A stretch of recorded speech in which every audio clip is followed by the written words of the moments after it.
নচলিব কলেজ শিক্ষকক আজ্ঞাবাহী ভিত্তলৈ পৰিণত কৰা নীতি বাতিল কৰক কলেজ শিক্ষকক আজ্ঞাবাহী ভিত্তলৈ পৰিণত কৰা নীতি বন্ধ কৰক ইনকলাব জিন্দাবাদ ইনকলাব জিন্দাবাদ বিজেপি চৰকাৰৰ মই মতালি বন্ধ কৰক শিক্ষক লৈ মই মতালি বন্ধ কৰক অসমৰ উচ্চ শিক্ষক লৈ মই মতালি বন্ধ কৰক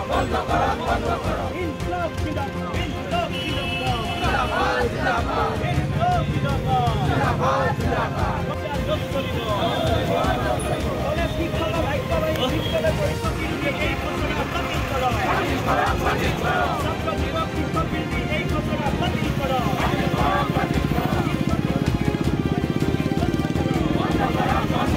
শিক্ষক নিযুক্তিৰ লগত মই মতালি বন্ধ কৰক কলেজৰ ক্ষমতা নাইকিয়া কৰি দিছপুৰৰ হাতত ক্ষমতা অৰ্পণ কৰা নচলিব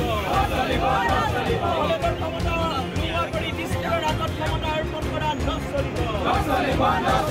ইনকলাব জিন্দাবাদ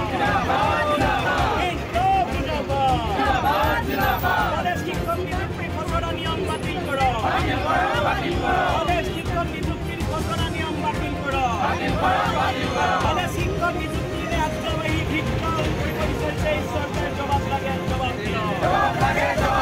কলেজ শিক্ষক আমি আজি SFI DYFI আইসা ছাত্ৰ মুক্তি ইণ্ডিয়ান ষ্টুডেণ্ট অৰ্গেনাইজেশ্যন আৰু AIYF আমি সংগঠনকেইটাই যি কলেজ শিক্ষক নিযুক্তিৰ খচৰা নিয়ম সেই খচৰা নিয়ম বাতিল কৰাৰ দাবীত আমি এই কাৰ্যসূচী গ্ৰহণ কৰিছোঁ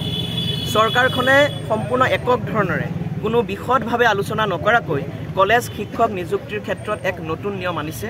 এই নতুন নিয়মৰ জৰিয়তে তেওঁলোকে গৱেষণাৰ দিশটো সম্পূৰ্ণ পিছফালে ৰাখিছে পিঠি দিছে আৰু গোটেই পৰীক্ষাটোক কেৱল এটা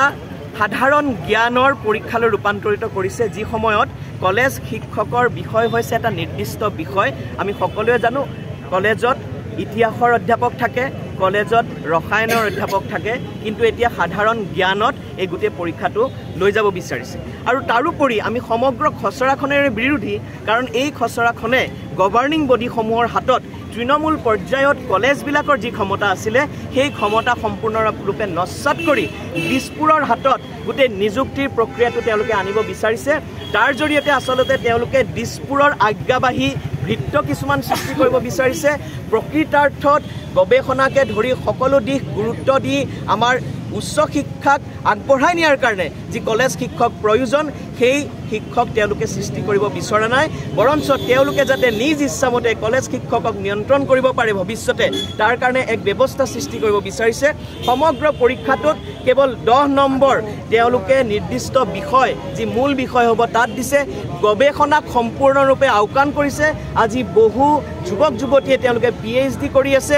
MPhil কৰি আছে এই সকলো দিশ আওকাণ কৰি একক ধৰণেৰে তেওঁলোকে নিজেই এই ধৰণৰ এক ব্যৱস্থা কৰিছে আৰু তাৰ মাজেদি অসমৰ উচ্চ শিক্ষাক এক অখনিক সংকেত কঢ়িয়াই আনিছে ভৱিষ্যতে অসমৰ উচ্চ শিক্ষা সম্পূৰ্ণ এটা ধ্বংসযজ্ঞ চলাব বিচাৰিছে আৰু দিছপুৰে যাতে নিয়ন্ত্ৰণ কৰিব পাৰে ইয়াৰ পৰাই সেই ধৰণৰ ব্যৱস্থা কৰিছে কালি মুখ্যমন্ত্ৰীয়ে কৈছে যে এই নিয়ম এতিয়া নহয় আমি 26ত কৰিম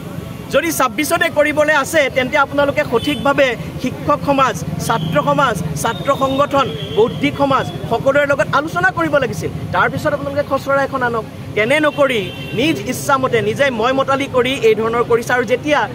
আজি গৱেষক ছাত্ৰসকল বিভিন্ন বিশ্ববিদ্যালয়ৰ ছাত্ৰসকলে যেতিয়া ইয়াৰ বিৰোধিতা কৰিছে ফল ঠেকত পৰি মুখ্যমন্ত্ৰীয়ে কৈছে যে 26লৈহে আনিম আৰু তাতোকৈ ডাঙৰ কথা যে এই খচৰাখন আমি কোনো কাৰণতে মানি ল'ব নোৱাৰোঁ এই সম্পূৰ্ণৰূপে ছাত্ৰ যুৱক শিক্ষক আৰু আমাৰ বৌদ্ধিক যি আমাৰ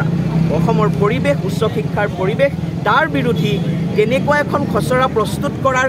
আগতে যি ধৰণৰ বৌদ্ধিক কচৰৎ কৰিব লাগিছিল চৰকাৰখনে তেওঁলোকে যে বৌদ্ধিক কচৰৎ কৰা নাই বৌদ্ধিক দিশত যে চৰকাৰখন দেউলীয়া সেই কথাটো এই সমগ্ৰ প্ৰক্ৰিয়াৰ মাজেদি প্ৰকাশ পাইছে আমি ইয়াৰ বিৰোধিতা কৰিছোঁ আৰু আমি শেষ মুহূৰ্তলৈ বিৰোধিতা কৰি যাম যেতিয়ালৈকে এইখন খচৰা বাতিল কৰা নহয় ঠিক আছে